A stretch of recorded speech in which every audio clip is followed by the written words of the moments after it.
আহ্বায়ক জনাব তাজউদ্দিন তাজু ভাইকে ষড়যন্ত্রমূলক ভাবে বিএনপিকে দুর্বল করার জন্য, বিএনপি যাতে শ্রীমঙ্গলের মাটিতে মাথা উঠাতে না পারে সেই লক্ষ্যে ওনাকে গতকাল আহ্বায়ক কমিটির যুগ্ম আহ্বায়ক পদ থেকে অব্যাহতি দেওয়া হয়েছে।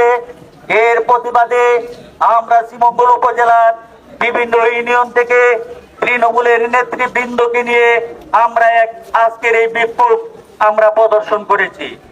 সংগ্রামী উপস্থিতি, আমি আজকের এই বিক্ষোভ পরবর্তীতে মৌলভীবাজার জেলা বিএনপির নেতৃবৃন্দের উদ্দেশ্যে এবং মাননীয় প্রধানমন্ত্রী বাংলাদেশ জাতীয়তাবাদী দল বিএনপির চেয়ারম্যান জনাব তারেক রহমানের দৃষ্টি আকর্ষণ করে বলছি, অবিলম্বে আপনি নির্দেশ প্রদান করুন ওনাকে যে অব্যাহতি পত্র দেওয়া হয়েছে সেটা প্রত্যাহার করার জন্য।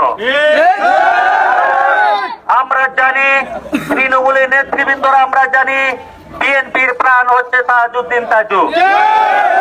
বিএনপির জন্য পতিত স্বৈরাচার সরকারের আমলে 30টিরও অধিক মামলার আসামি হয়ে 700 দিনের উপরে উনি কারাবরণ করেছে। দলের জন্য ওনার যে ত্যাগ, ওনার যে প্রতিজ্ঞা, এই কথা স্মরণ করে অবিলম্বে এই পত্র প্রত্যাহার করার জন্য আমি দৃষ্টি আকর্ষণ করছি। এই শহরের মাটি